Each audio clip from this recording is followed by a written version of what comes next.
Hi అండి, welcome to our channel. ఈరోజు నేను పుంటికూర పప్పు చేస్తున్నాను అనమాట.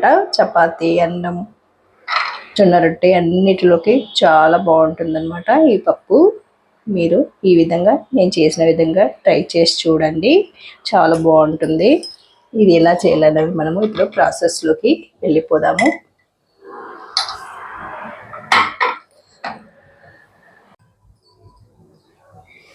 ముందుగా గోంగూరను శుభ్రంగా కడిగేసుకోవాలన్నమాట. నేను ఇక్కడ 3 కట్టలు పెద్ద కట్టలు తీసుకున్నాను. ఆకులు మాత్రం చిన్నగా లేతగా ఉన్నాయి.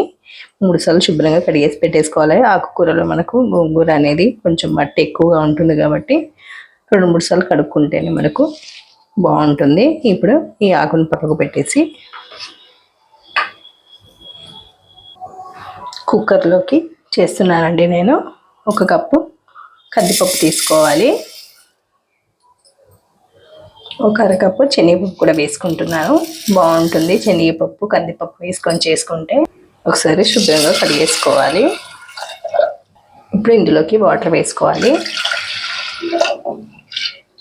నేను సుమారుగా వేస్తున్నాను. మీరు కొలత కావాలంటే నేను ఇక్కడ కప్పున్నర తీసుకున్నాను కాబట్టి 3 కప్పుల వరకు వాటర్ వేసుకోండి.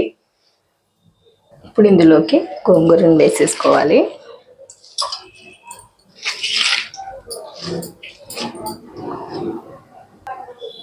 అలాగే ఒక 5-6 పచ్చిమిరపకాయలు కూడా వేసుకోవాలి.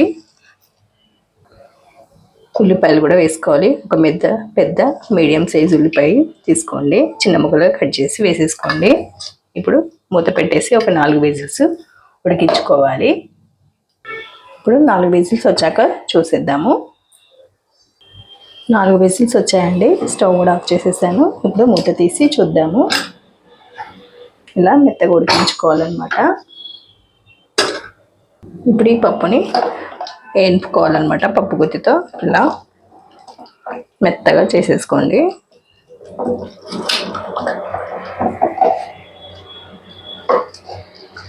ఇలా చేసేసుకున్న తర్వాత తాలింపు పెట్టుకోవాలన్నమాట. ఇప్పుడు తాలింపు గిన్నె తీసుకొని తాలింపు వేసుకోవాలి. ఒక 2 స్పూన్ల వరకు ఆయిల్ వేసుకోండి. ఆవాలు, 1/4 టీ స్పూన్ జీలకర్ర, ఒక 2 ఎండుమిరపకాయలు తుంపి వేసుకోండి. 4-5 వెల్లుల్లి రెమ్మలు కచ్చాపచ్చగా దంచుకొని వేసేసుకోవాలి. ఇప్పుడు ఈ తాలింపు మనం పప్పులో వేసేసుకోవాలన్నమాట.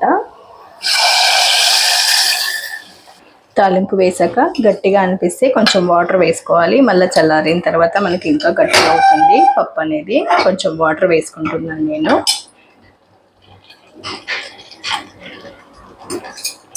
ఒకసారి ఇలాంతా కలుపుకోవాలి. ఇందులోకి రుచికి సరిపడా ఉప్పు, కారం, పసుపు అన్నీ వేసేసుకోవాలన్నమాట.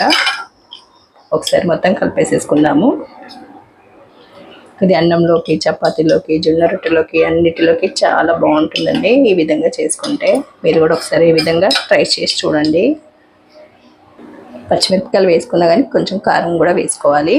పులుపు ఉంటుంది కదా గోంగూర, అందుకోసం. రుచికి సరిపడా ఉప్పు కూడా వేసుకోవాలి. ఒక 1/4 టీ స్పూన్ పసుపు కూడా వేసుకోవాలి. కొద్దిగా కరివేపాకు కూడా వేసుకుంటున్నాను నేను. ఇలా అన్నీ వేసినాక ఒక 5 నిమిషాల పాటు అప్పుడంతా ఉడికించుకోవాలన్నమాట. ఇలా ఉడికించుకోవడం వల్ల మనకు ఉప్పు, కారం అనేది మంచిగా పడుతుంది. ఇప్పుడు స్టవ్ ఆఫ్ చేసేసుకోవడమే. చూస్తుంటేనే నోరు ఊరుతుంది కదా. ఇప్పుడు స్టవ్ ఆఫ్ చేసేస్తున్నాను. ఇప్పుడు ఒక గిన్నెలోకి వేసేసుకోవడం అంతే. గోంగూర పప్పు రెడీ. మన తెలంగాణలో పుంటికూర పప్పు అంటాం కదా, రెడీ అయిపోయిందనమాట.